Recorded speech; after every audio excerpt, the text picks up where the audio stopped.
할렐루야. 한 주간 평안했습니까?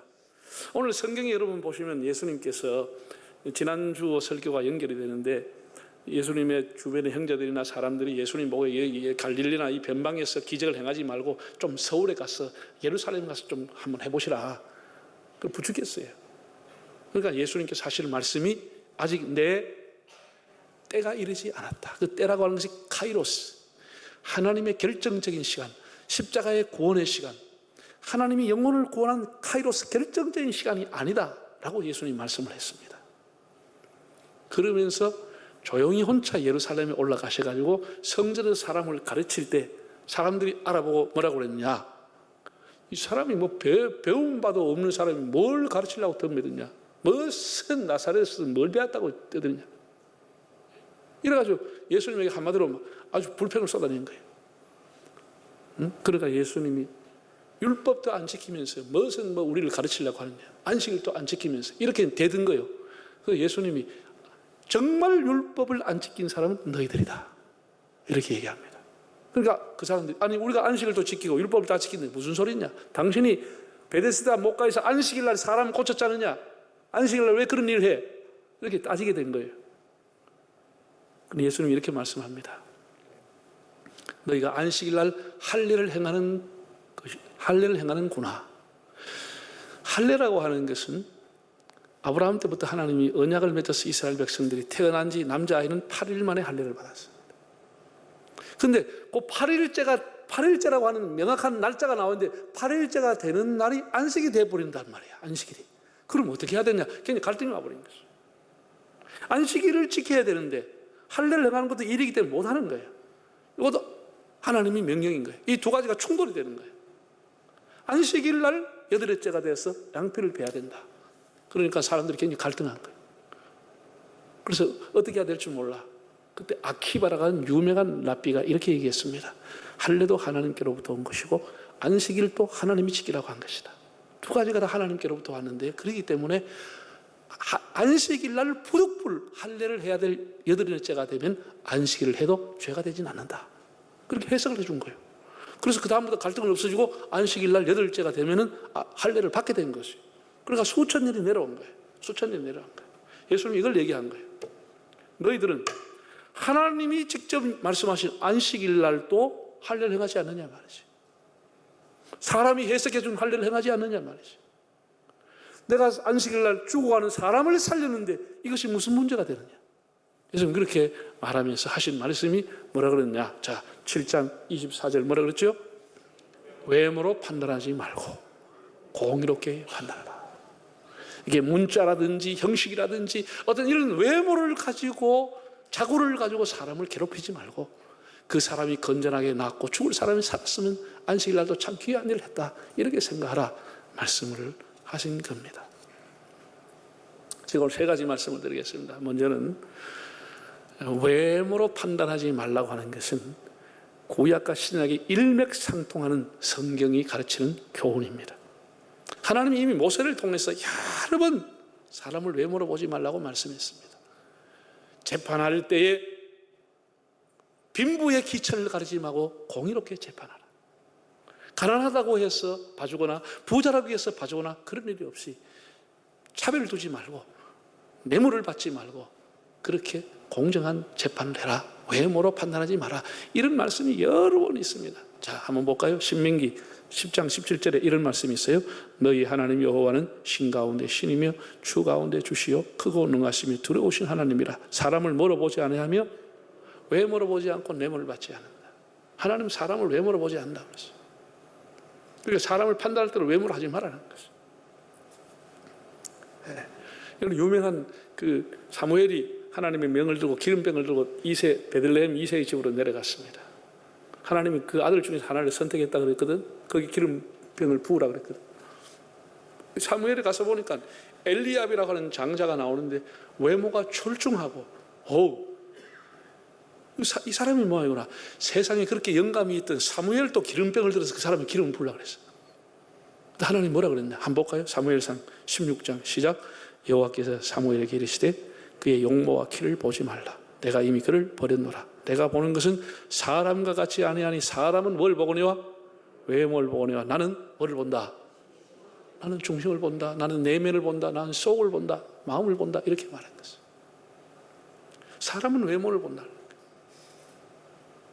나는 아니다라는 것이죠. 외모로 보지 말라는 것이죠.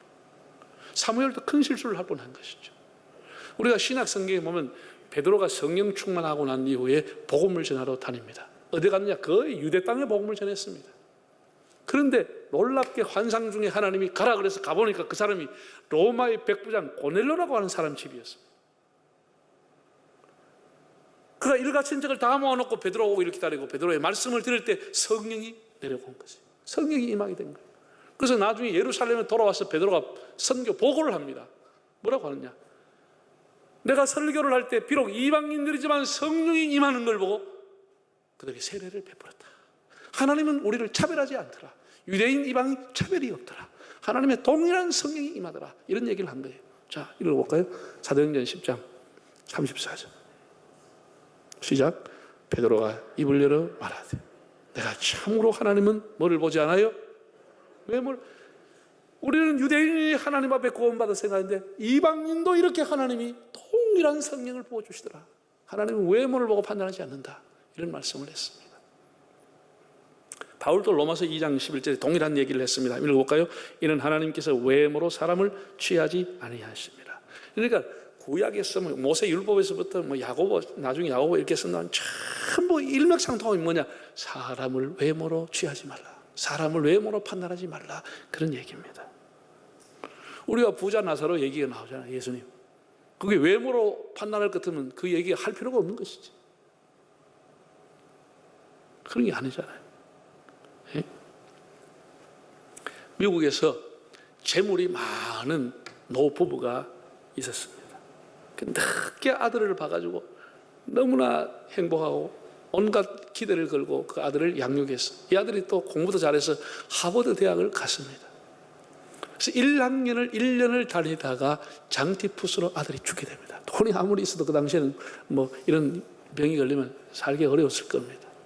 죽게 되니까 너무나 쓸쓸하게 아들을 잃어버리고 노후를 보내는 중에 자기의 재산을 참 유익한 데 쓰고 싶다. 이제 우리 인생이 마지막이 다가오는데 참 유익하게 쓰고 싶다. 이렇게 부부가 결심을 하고 의논을 하고 하버드 대학을 방문했습니다.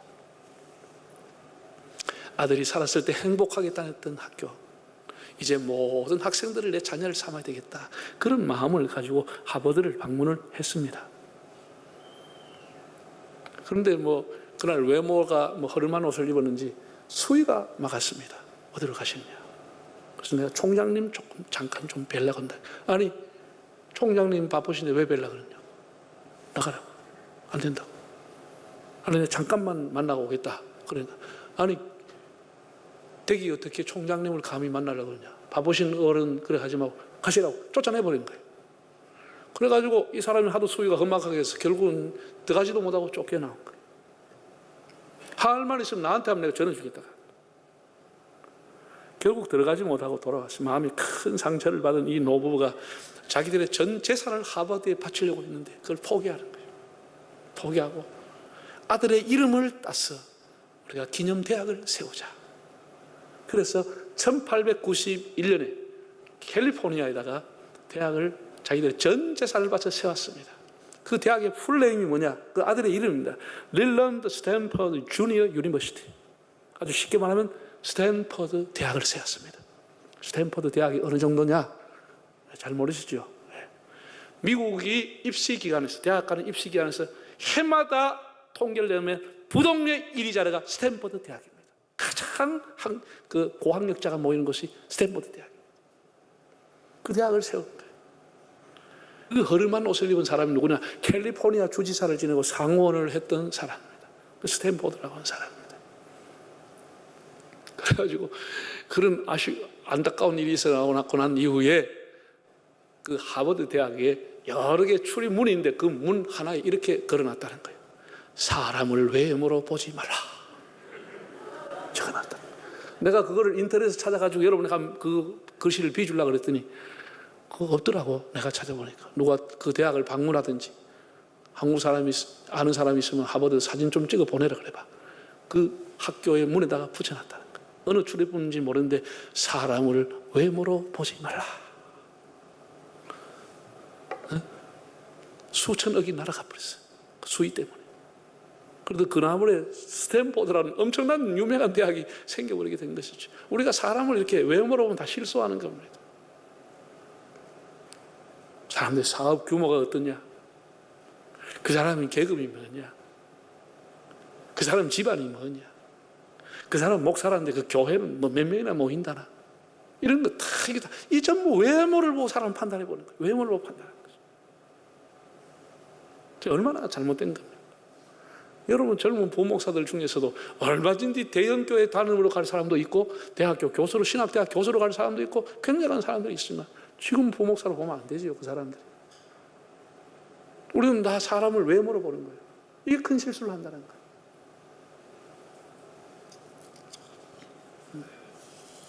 두 번째, 성경의 흐름이 외모로 보지 말라고 하는 건데, 두 번째는 뭐냐 하면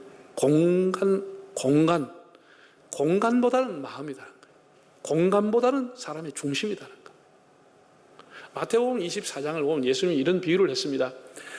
두 남자가 밭에서 일을 했는데 한 남자는 데려감을 당하고 한 남자는 버림을 당했다. 두 여자가 한 집에서 맷돌질을 했는데 한 여자는 데려감을 당하고 한 여자는 버림을 당했다. 그걸 나와요. 한 공간에서 같은 일을 했습니다. 밭을 갈고 한 공간에서 같이 맷돌질을 한 거예요. 그런데 왜 한 사람은 데려가고 한 사람은 버리죠? 뭐 때문에? 마음과 중심을 보고 하나님 데려갔다는 것이죠. 우리는 모르지. 우리는 모르지만 하나님은 우리의 중심을 보고 있다는 것입니다. 우리 중심을 보고 있다는 것입니다. 우리가 오늘 같은 장소에서 예배합니다. 같은 찬송으로, 같은 기도로, 같은 말씀으로 같이 우리 예배하지만 우리 예배가 다 하나님 앞에 올라가면 얼마나 좋겠어. 그렇지 않을 수도 있다고 하는 것입니다. 가인과 아벨을 통해서 우리가 알게 되는 것입니다. 같은 예배를 드리고 같은 공간에서 하나님 앞에 예배드렸지만 아벨의 제사는 하나님 받고 가인의 것은 하나님 거절했습니다. 그럼 뭐라는 것이지? 그 중심이 아니다라는 것이지. 하나님이 보실 때 마음, 중심이 아니다라는 것이지. 공간은 비록 같은 공간이었지만 그의 중심은 아니었다는 것이죠.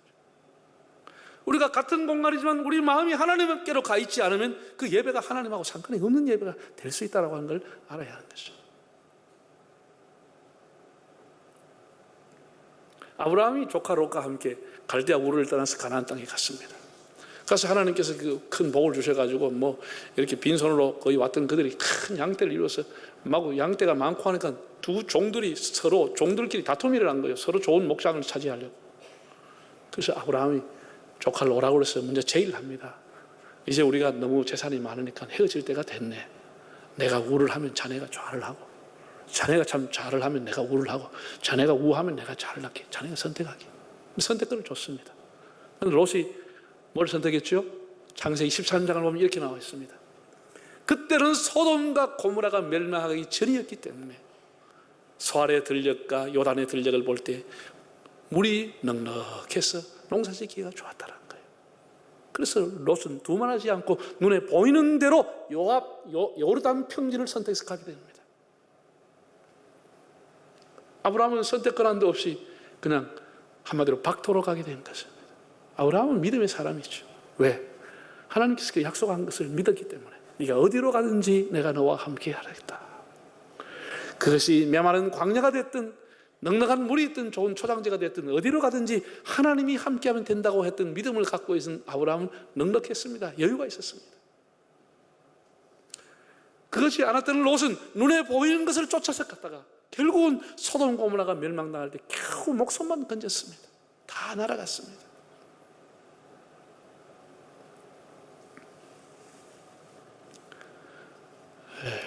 제가 이제 교인들 뭐 신방을 가보면 뭐 병원에 가기도 하고 사업에 뭐 부도나기 전이라 그래서 사업장으로 가기도 하고 뭐 집으로 가기도 하고 신방을 가봅니다. 그래서 제가 이제 뭐 잘하는 사람은 별로 갈 필요 없습니다. 잘 되니까. 근데 어려운 사람들 가서 이렇게 보면은 위로해 주러 갔다가 오히려 감독을 받고 올 때가 더 많습니다. 제가 예배를 드리고 나면 그분이 얘기합니다. 목사님, 제가 참 너무 교만하게 살았습니다. 제가 이제 하나님만 의지하고 살겠습니다. 하나님이 내 영혼을 붙잡아 주시니 너무 감사하고 내 마음이 하나님 앞에 돌아오게 된 것이 너무 감사하다. 다 물질이라는 것이 바람처럼 안개처럼 지나가는 것인데 내가 너무 많은 시간과 너무 많은 인생을 빼앗겼다. 나는 하나님 위해 살겠습니다. 이렇게 얘기하는 거 보고 이분이 정말 지금 도를 깨달았구나. 정말 뭔가 제대로 알고 있구나. 그런 걸 느끼지요. 전에는 외모를 쫓아갔다가 이제는 아니라는 것을 알게 되는 것. 스스로 알게 된 것. 여러분 스스로가 아는 것보다 더 좋은 복이 없습니다. 남이 뭐 깨우쳐가지고 야단해서 아는 것보다 스스로 깨닫는 게 그게 진짜 도를 깨닫는 겁니다. 스스로 깨닫는 것. 외모보다는 마음이 다가가는 것. 같은 공간에 있어도 그 중심을 하나님 보신다고 합니다. 세 번째입니다. 인생은 선택입니다. 제가 오늘 여러분에게 개인적으로 권합니다. 성경이 꼭 집어가지고 하나님은 인간이 원하는 모든 것을 다 주시지 않습니다. 그런 기제는 없습니다. 그런 흐름은 있습니다. 하나님이 어떤 사람이든 다 주시지 않습니다. 어떤 사람이든 다 주시지 않습니다. 다 부족함이 있고 다 핸디캡이 있고 다 약점을 갖고 있습니다. 하나님은 100% 다 주지 않습니다. 그런데도 사람들은 어떻게 살아갑니까?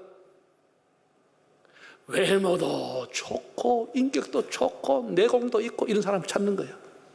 그런 사람이 있어야지. 그런 사람이 없는 거예요. 미모를 가지고 외모가 탁월하면서도 실력과 능력을 가진 사람이 가끔은 있습니다. 전혀 없다는 말은 안 하겠습니다. 가끔은 있습니다. 그런데 거의 없습니다. 거의 없어요. 그러니까 우리가 딱 2마리 토끼를 잡으려고 하다가 원망하고 다 마음에 상처만 가지고 있어요. 만약에 자기가 태어났는데 참 외모가 탁월하고 미모로 태어났다. 그것도 굉장히 장점이기 때문에 그 사람은 그런 방향으로 공부하고 그런 길로 가면 돼요. 왜? 에스더가 미모를 가지고 나라를 구했습니다. 나라를 구했습니다. 미모 때문에 왕비가 된 거 아니에요? 그래서 나라를 구한 거예요. 미모도 나라를 구할 수 있어요. 그리고 자기가 태어났는데 조금 외모가 거시기하다. 그러면 이 사람은 자꾸 외모를 고치려고 하는 것보다 내면을 닦고 인격을 기르고 실력을 기르어야만 그 사람이 귀하게 쓰임받을 수가 있는 것이죠. 이 사람은 외모로 가기가 안 됩니다. 그러면 외모도 안 되고 내면 실력도 없으면 그거 어떻게 되겠습니까? 그건 안 되죠. 그러니까 한쪽을 선택할 수밖에 없는 거 인생이라고 그런 거죠. 여러분 세계 사람들이 왜 원망하고 불평하죠? 사람들이 원망하고 불평하는 이유가 다 2마리 토끼 다 잡으려고 한 거예요. 여러분이 사회를 볼 때, 여러분 직장에서 사람을 뭘 선택할 때 어떻게 해요? 2가지 다 선택하려고 그런 거예요. 외모도 출중하고 실력도 있고 그런 사람 있어야지. 그냥 선택했으면 감사하고 자족하기를 바랍니다. 그러하면 원망이 없는데 살면서 아이고 이것도 다른 사람 비교해보니까 또 떨어지니까 자꾸 이것들 요구하고 또 떨어지니까 이건 네가 왜 없냐 이래가 원망만 쌓아가지고 살아가면서 수없이 원망만 하는 거예요. 원망만 하는 거예요. 인생은 선택입니다. 둘 중에 하나 선택했으면 그냥 자족하고 감사하게 살아가는 거예요. 할렐루야. 아닌 것처럼 앉아있네. 아닌 것처럼.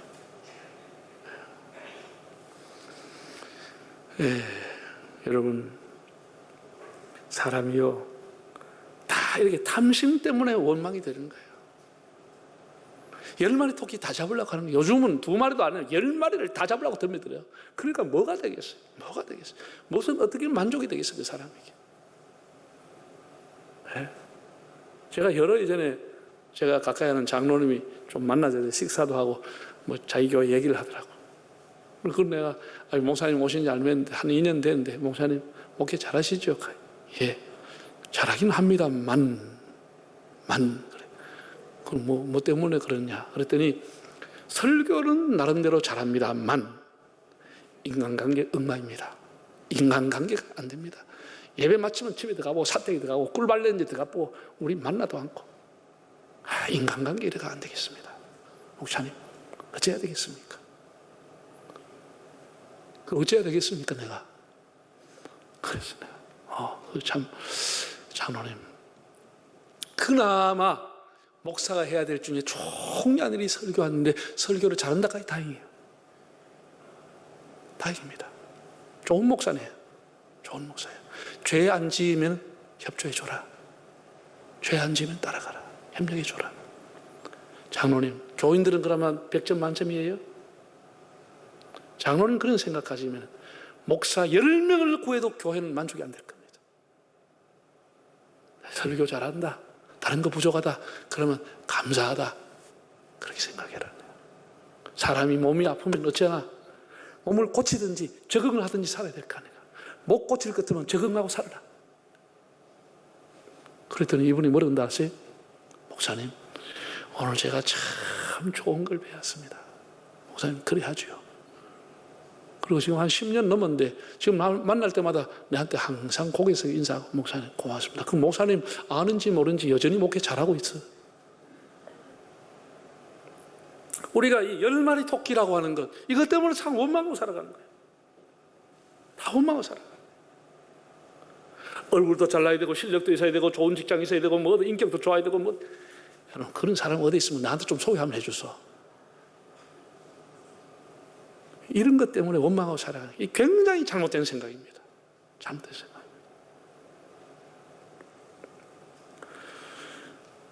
유대인들은 오랜 전통으로 이방인들을 멸시하고 차별했습니다. 빈부귀천을 차별했습니다. 하나님의 율법을 지키고 살면서도 그들은 그 죄를 지었고 살았습니다. 너무 가슴이 아팠어. 예수님의 동생 야고보가 신학교회 성도들에게 이렇게 얘기했어요. 한번 2장 1절 2절 볼까요? 야고보서, 내 형제들아, 영광의 주 곧 우리 주 예수 그리스도에 대한 믿음을 너희가 가졌으니 사람을 묘하지 마라, 차별하지 마라. 만일 너희 해당에 금가락지 끼고 아름다운 옷을 입고 사람이 들어오고 남루한 옷을 입고 가난한 사람이 들어왔다. 그 이하 읽어보면 이런 겁니다. 금가락지 끼고 부티나게 온 사람, 아이고 여기 앉으십시오. 속으로 아이고 헌금 많이 하겠구나. 좋은 데 앉으십시오. 이런다. 그리고 남루한 옷을 입은 사람, 너는 가든지 저 뒤에 앉든지 알아서 해라. 이런다는 거예요. 초대교회도 이렇게 했다는 거예요. 오래된 유대인의 전통에 따라 가지고 이렇게 살았다는 거예요. 이걸 야고보가 책망한 것이에요. 이렇게 하지 말라고. 그럼 지금 우리가 어떻게 살아가고 있어? 외모로 판단하는 세상이 아닙니까? 그 사람의 규모를 보고, 그 사람의 사업의 규모를 보고, 그 사람의 사회적인 계급을 보고, 굉장히 잘못한 것이죠. 사회는 그렇게 살아갑니다. 사회는 그렇게 살아가는, 어쩔 수 없지요. 우리가 말릴 수도 없고. 교회는 그러면 안 된다는 것이요. 성도는 그렇게 살아서는 안 된다는 것이죠. 간디라고 하는 사람이, 마하트마 간디라고 하는 사람이 인도가 영국의 지배를 받고 있을 때 영국에 가서 유학을 했습니다. 거기서 영국에서 공부하면서 예수님의 산상복음에 감동이 되고 신학 성경을 읽으면서 감동이 돼서 예수를 믿어야겠다는 생각을 가지고 교회를 간 거예요. 교회를 제가 알기로는 5군데나 6군데는 5주일, 6주일 교회를 갔는데 6주일마다 다 쫓겨났어요. 이유가 뭐냐? 우리 영국 사람들이 예배드리는데 세상에 식민지 청년이 와서 예배드린다는 게 말이 되냐? 안 된다는 거예요. 나가라. 입구에서 쫓겨난 거예요. 식민지 청년이라고 그랬어. 그래서 그가 5주일, 6주일 가고 난 뒤에 실망하고 이렇게 말을 남기고 교회 가는 걸 중단했습니다. 무슨 말을 했느냐? 가슴 아픈 얘기죠. 나는 그리스도는 존경한다. 그러나 그리스도인은 경멸한다. 라고 하고 교회를 떠나버렸습니다. 그가 나중에 돌아와서 인도를 재건했을 때 13억의 인도를 재건할 때 예수 믿는 사람이 되어 왔으면 인도가 얼마나 바뀌었겠습니까? 사람을 차별했기 때문에 그 위대한 지도자를 교회는 잃어버리고 만 것입니다. 제가 목회했던 진주에도 마찬가지. 전국에서 초대교회 선교사들이 복음을 전했을 때 백정들이 와서 교회 나왔을 때 다 쫓아냈습니다. 제가 있던 진주에도 교회를 쫓아냈습니다. 성교사는 안 된다 그러고. 왜 사람을 차별하느냐? 그 사람도 우리와 똑같이 하나님 앞에 구원받아야 안 되겠습니까? 그런데 다 쫓아낸 거예요. 어떻게 백정하고 우리가 같이 예배드리냐고. 안 된다고. 이래가지고 선교사들이 화를 내고 나는 그러면 저 사람들한테 가서 예배드리겠다고. 이렇게 해가지고 교회가 분열됐다고. 초기부터 분열됐다고. 뭘 대단하지도 않으면서 사람들은 항상 이렇게 차별하면서 살아가는 거예요.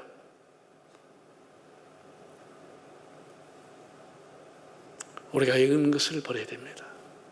여러분 교회 생활, 사회 생활 할 때 우리 그리스도인들은 외모로 사람을 판단하지 않도록 사람을 존중히 여기고 그런 자세로 살아가는 삶이 되시기를 바랍니다.